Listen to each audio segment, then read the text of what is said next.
உங்கள்கிட்ட நீங்களே ஒரு கேள்வி கேட்டிருக்கீங்களா? ஒரு 5-10 வருஷம் முன்னாடி சூசைட், ஸ்ட்ரெஸ், டிப்ரெஷன் இந்த மாதிரியான வார்த்தைகளை நம்ம கேள்விப்படவே இல்லை. எதனால இப்போ இந்த மாதிரி வார்த்தைகளுடைய புழக்கங்கள் அதிகமாயிருச்சு? யார் கேட்டாலும் ஸ்ட்ரெஸ்ன்னு சொல்றான். ஒரு 10 நாளைக்கு ஒரு தடவை சூசைட் செய்தி நமக்கு வருது. ஒரு 100 பேர்ல ஒருத்தன் டிப்ரெஷன்ல இருக்கான். எதனால இந்த மாதிரி இந்த உலகம் மாறி இருக்குன்னா, டாபிக்கை பாருங்க. தி அடிக்ஷன் எரா. நம்ம வாழக்கூடிய இந்த எரா இருக்க, இந்த காலம் இருக்க, அடிக்ஷனில் மூழ்கப்பட்ட காலம். எல்லா பேருமே அடிக்ஷன்ல இருக்காங்க. காலை நான் ஒரு வீடியோ மேக் பண்ணேன். 2 பேர்ல ஒருத்தர் அடிக்ஷன்ல இருக்காங்கன்னு சொன்னேன். அந்த ஒரு சர்வே நான் படிச்சு தப்பா சொன்னேன்.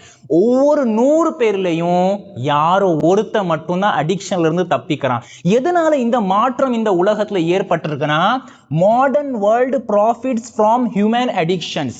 இந்த நவீன உலகம் இருக்க உங்களுடைய அடிக்ஷனை வச்சுதான் காசு பார்த்துட்டு இருக்கு. நீங்க எந்த அளவுக்கு அடிக்டடாக இருப்பீங்களோ அந்த அளவுக்கு அவங்களுக்கு காசு போகும். ஒரு வெப் சீரிஸ் இருக்கு, சோஷியல் டிலேமா சொல்லி, கண்டிப்பா பாருங்க. அந்த வெப் சீரிஸ் உடைய மொத்தம் சாராம்சம் என்னன்னா, கூகுள்ல அல்லது மெட்டால அல்லது வேறு ஏதாவது சோஷியல் பிளாட்ஃபார்ம்ல வேலை பார்த்த எக்ஸ் எம்ப்ளாயிஸ் இருக்காங்களே, அவங்கள வச்சு இவங்க ஒரு பாட்காஸ்ட் மாதிரி நடத்துறாங்க, பேட்டி எடுக்கிறாங்க.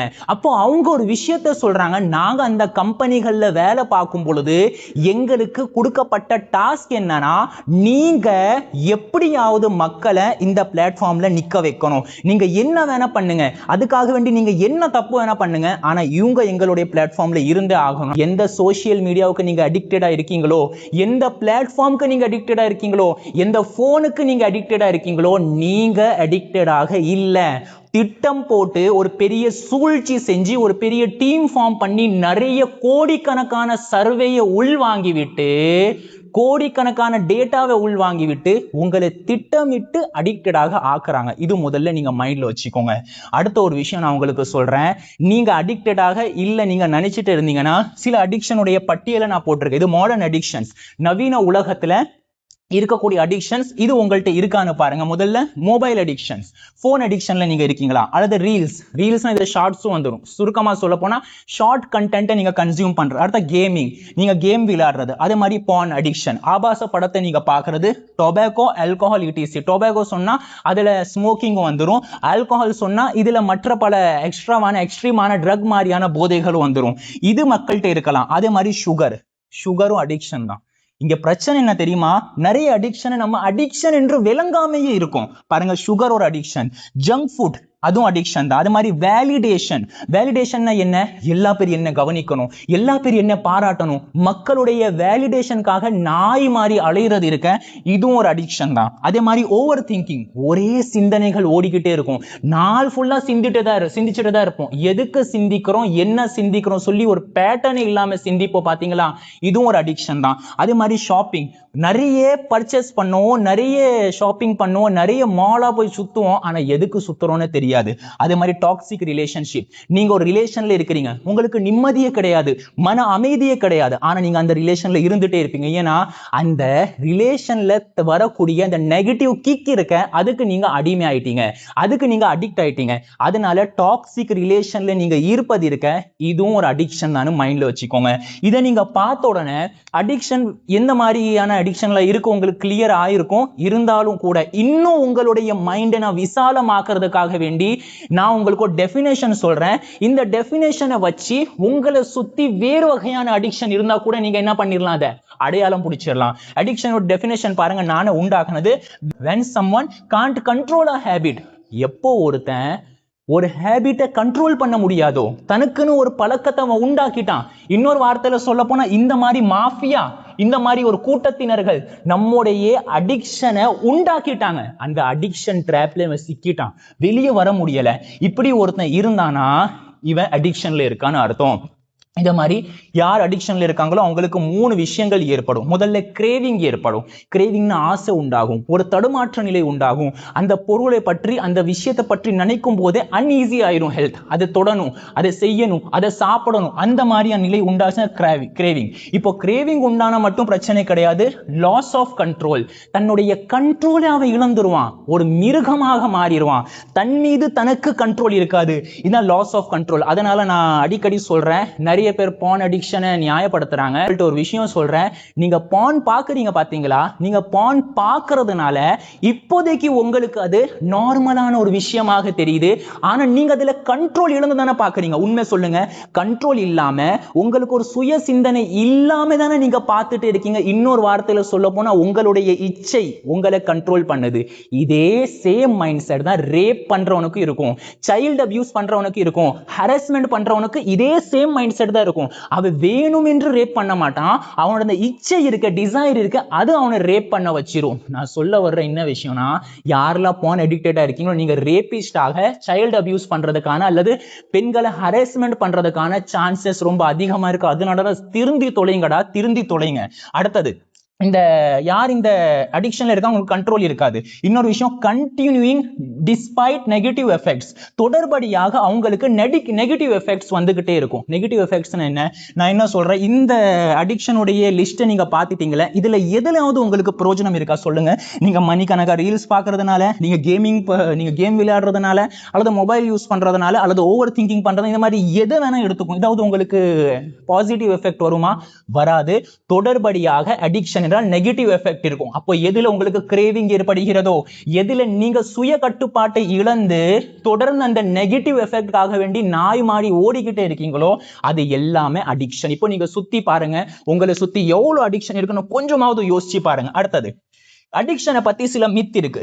சில பேர் என்ன நினைக்கிறாங்க, நான் ஒரே நாள்ல எல்லா அடிக்ஷனை விட்டும் தூரமாயிரணும். ஒரே நாள்ல நீங்க அடிக்ஷனை விட்டு தூரமாகணும், நீங்க அடிக்ஷனை விட்டு தூரமாக முடியாது. இந்த உலகத்தை விட்டும் தூரமாகலாம். ஒரு 10 மாடி மேல இருந்து நீங்க குதிச்சிட்டீங்கன்னா செத்து போயிருவீங்க. ஒரு அடிக்ஷன் கூட இருக்காது.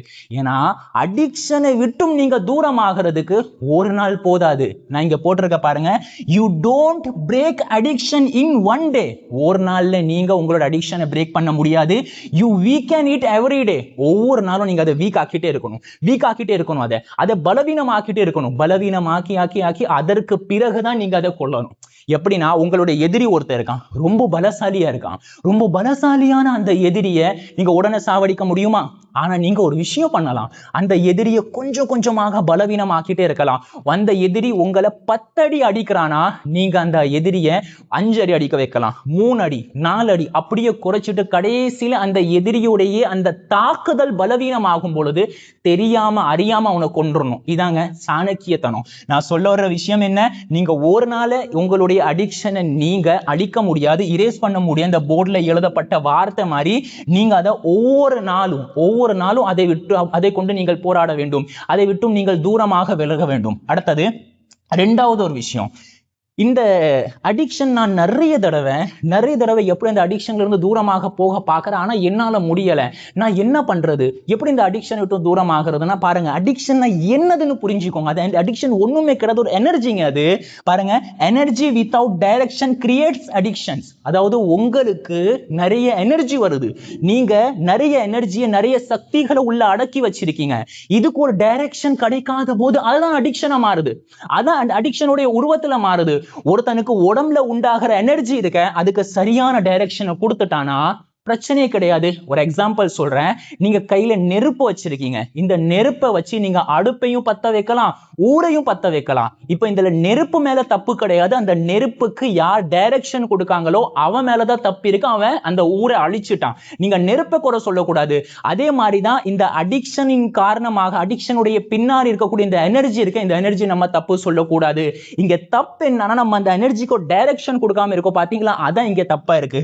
திருப்பியும் நான் சொல்றேன், ஒரு எனர்ஜி டைரக்ஷன் இல்லாம இருந்தா அதான் உங்களுக்கு அடிக்ஷனை கிரியேட் பண்ணும். இப்போ நம்ம என்ன பண்ணணும், அந்த நெருப்பு, அந்த அடிக்ஷனுக்கு நம்ம ஒரு டைரக்ஷனை கொடுக்க போறோம், ஒரு பர்பஸை கொடுக்க போறோம். முதல்ல அந்த அடிக்ஷன் எப்படி உண்டாகுது, எப்படி நம்ம மனசுல இருந்து எப்படி நம்ம உடம்புல ட்ரிகர் ஆகுதுன்னு அதுக்கு ஒரு ஃபார்முலா நான் எழுதி போட்டிருக்கேன் பாருங்க. Formula of addiction. அடிக்ஷனுடைய ஃபார்முலா என்னன்னா, ட்ரிகர், harmful habit, reward.